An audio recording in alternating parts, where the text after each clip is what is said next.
Welcome to First Sleep Aid, calm stories to help you unwind, learn, and fall asleep. From true crime to curious facts and thoughtful ideas, always softly spoken. Subscribe now and take a deep breath. You're in good hands. Welcome. Please come in and settle. We're going to take a quiet look today at that feeling. Maybe you know it, that sense that you're being watched. Not necessarily in a bad way, but just sort of noticed. Yes, that gentle prickle of awareness. It's a very common thread, I think, in human experience. And there's actually a name for this tendency, this feeling that can sometimes feel quite strong. It's Uh, called the spotlight effect. the spotlight effect. Mhm. Huh. It really paints a picture, doesn't it? Like a Yeah, single beam of light, isolating you on a stage. exactly. And what's fascinating, I find, is that we often, we seem to overestimate the power, the focus of that imaginary light. That's precisely it. This idea was explored really thoughtfully by Thomas Gilovich and his colleagues. Their work back around the year 2000, it really helped us understand how this feeling, this being intensely noticed, can, well, influence our thoughts and emotions just day to day. Right, so our aim today is really just to gently explore this idea together, to understand maybe where this feeling comes from, how it touches our lives, our emotions, and perhaps find a little more peace in understanding its nature. Yeah. Yes. Let's maybe start at the beginning with some of the key research. There's one particular study. It involved a rather, well, an unusual piece of clothing. It really captures the essence, I think. I think I know the one, the experiment with the Barry Manilow t-shirt. It always struck me as such a simple but really profound way to show this. Could you tell us a bit about it? Certainly. So researchers asked participants to wear a t-shirt, and it had a picture of the singer Barry Manilow on it. For some people, this was maybe, well, a somewhat embarrassing image to wear in public. A little bit, maybe, yeah. So the participants then went into a room with a group of other people, and afterwards they were asked to estimate how many of those other people do you think noticed your t-shirt? And I guess feeling maybe a bit self-conscious, the participants probably thought quite a lot of people noticed. They really did. On average, they estimated that about half the people in the room, so around 50%, had seen the Barry Manilow t-shirt. 50%. Wow.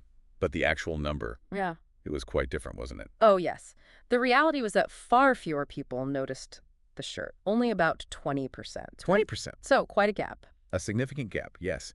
And this difference, between the feeling of being highly visible, almost under scrutiny, and the actual level of notice from others, that really highlights the core of the spotlight effect. We feel like we're on display. But the truth is, the audience is usually much smaller and, Yeah. well, probably less focused on us than we imagine. It's such a gentle reminder, isn't it? How our inner world can sometimes feel so much larger, so much more intense than the external reality.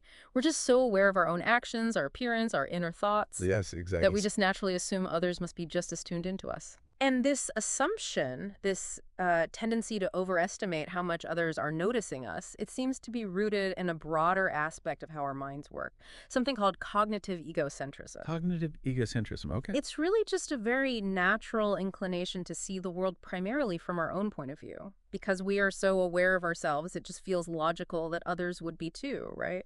So it's not necessarily about being vain or thinking we're the center of the universe. It's more about the inherent way our consciousness is set up, the simple fact that we experience everything from here, from our own unique spot. Precisely. It's a fundamental part of being self-aware. We are, almost by necessity, at the center of our own experience. The challenge and perhaps the opportunity lies in recognizing that we are not necessarily at the center of everyone else's. And this brings us to how this feeling, this spotlight effect, kind of quietly shapes our daily emotions. I mean, consider social anxiety. I imagine that's often deeply tangled up with this feeling of being intensely watched and maybe judged. Oh, absolutely. For someone experiencing social anxiety, the spotlight effect can really amplify their inner worries quite significantly. A small hesitation in speech, maybe, or a moment of feeling flushed, a sense of awkwardness, these can feel enormous under that imagined gaze. Like it's magnified. Exactly. The worry that everyone noticed, everyone will remember, and everyone is forming a negative judgment, that can be quite overwhelming. It creates this really delicate cycle, doesn't it? The more anxious we feel, the more we believe we're being observed, Mm-hmm. and the more self-conscious we become, Mm-hmm. which can then, lead to the very social discomfort we were trying so hard to avoid in the first place. Exactly. And this can sometimes lead people to, well, avoid social situations altogether. Or even when they do participate, there can be this tendency to ruminate afterwards, just replaying perceived mistakes under that really strong internal spotlight of self evaluation. Oh, that replaying. Yeah. What about those moments when we kind of have to be in the spotlight, like public speaking or performing in some way? I think many of us can connect with that feeling of vulnerability, maybe even fear that comes up then. Is the spotlight effect a big part of that? It is very often a central element, yes. The anticipation of being seen and evaluated by many people all at once, that can trigger a really potent spotlight effect. Yeah. We might become hyper aware of our own nervousness, our fear of stumbling over words. Mhm. And we assume that every tiny tremor in our voice or every minor slip up is just glaringly obvious to everyone watching. But the reality, much like the t-shirt experiment sort of showed us, is often quite different. The audience. Mm. They're likely not as laser focused on every tiny detail of our presentation as we might think. That's usually They true. have their own thoughts going on, their own concerns. Maybe they're even a little distracted themselves. That's often the case. Audiences are frequently more understanding, perhaps more interested in the actual message than we give them credit for in those anxious moments. Our own internal perception of how we're doing can be far, far more critical than the external reality. That's a gentle thought to hold on to. Yeah. What about those smaller everyday moments? You know, when we feel we might have made a mistake, perhaps sending an email that didn't quite land right or a moment of clumsiness in public.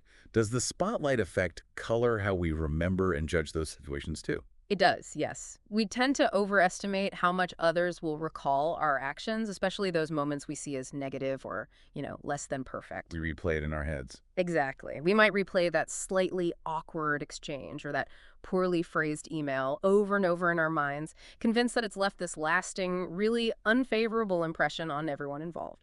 But the truth is, for other people, those moments are often quite fleeting. They have their own emails to deal with, their own potential slip-ups to navigate. Our memorable blunder might just be a very minor event in their day, quickly fading into the background of their own stuff. Precisely. And this overestimation can subtly influence how we interpret feedback later on, or even the lack of feedback. We might assume silence means disapproval when it could simply mean the other person didn't really notice or didn't think it was a big deal. Right. And that assumption could then shape our future interactions, maybe making us more hesitant or self-conscious next time. Mm-hmm. And you mentioned earlier there's this related idea too, the illusion of transparency. Ah, yes, the illusion of transparency.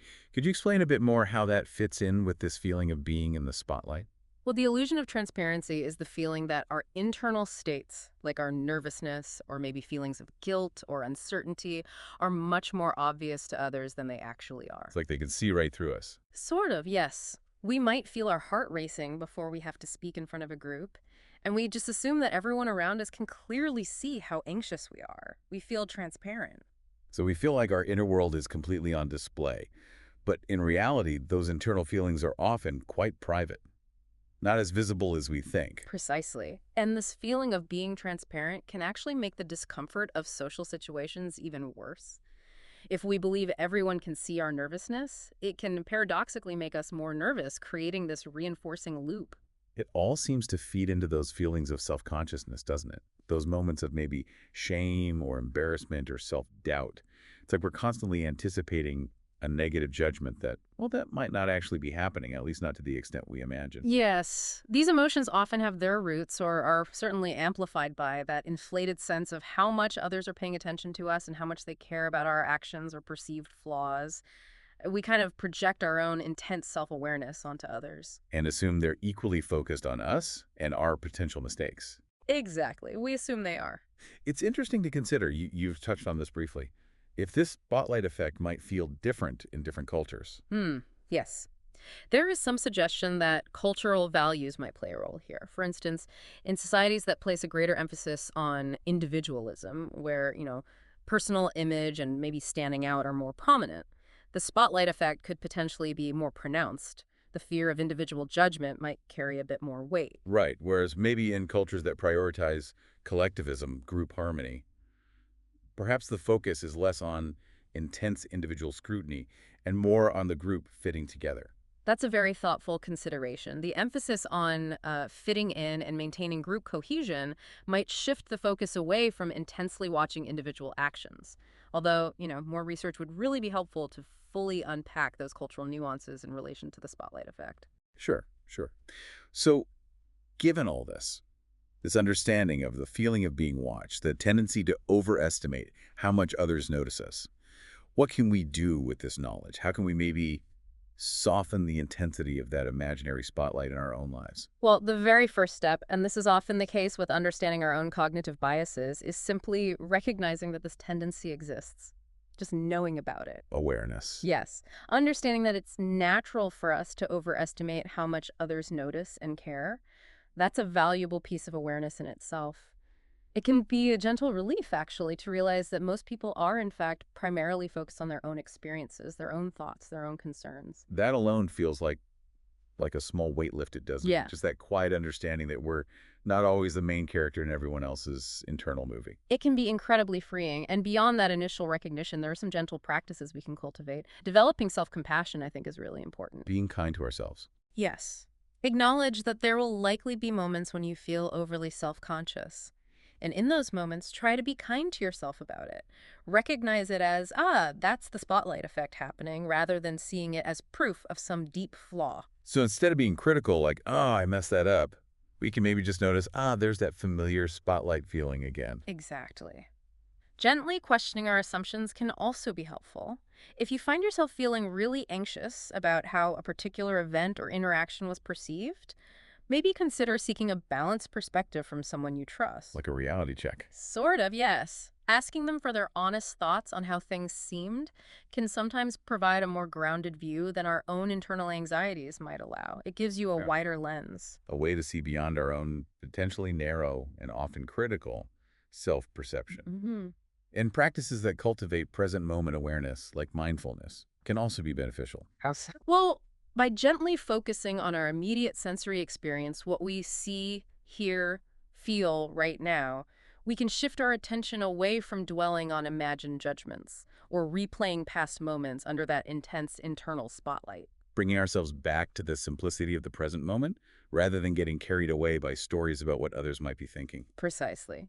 And finally, gradually engaging in social situations, even if they feel a little uncomfortable at first, can help to recalibrate our perception over time. Exposure, almost. Gentle exposure, yes. Repeated positive or even just neutral social interactions can gently reduce that anxiety and help us see through experience that we are not under constant critical observation. It's about gently testing those anxious predictions we make and building a quieter understanding that the intensity of our inner spotlight doesn't always match the external reality. Yes. It's a gradual process of learning, really, through experience, that we are often less noticed and perhaps more accepted than we might initially believe deep down. So the spotlight effect. It seems it's less a flaw in our thinking and more just a natural outcome of being a self-aware person trying to navigate a social world. Indeed. It really serves as a reminder of the deeply personal nature of our own inner experience and the gentle understanding that others aren't watching quite as intently as we sometimes imagine. Well, that holds the potential for a greater sense of ease, maybe even freedom in our daily interactions. That's a comforting thought to carry with us. As we gently draw this exploration to a close, perhaps you, our listener, might take a moment later to consider, how might this understanding of the spotlight effect subtly shift the way you experience your next social interaction, or that next moment of self-consciousness, to something to reflect on quietly?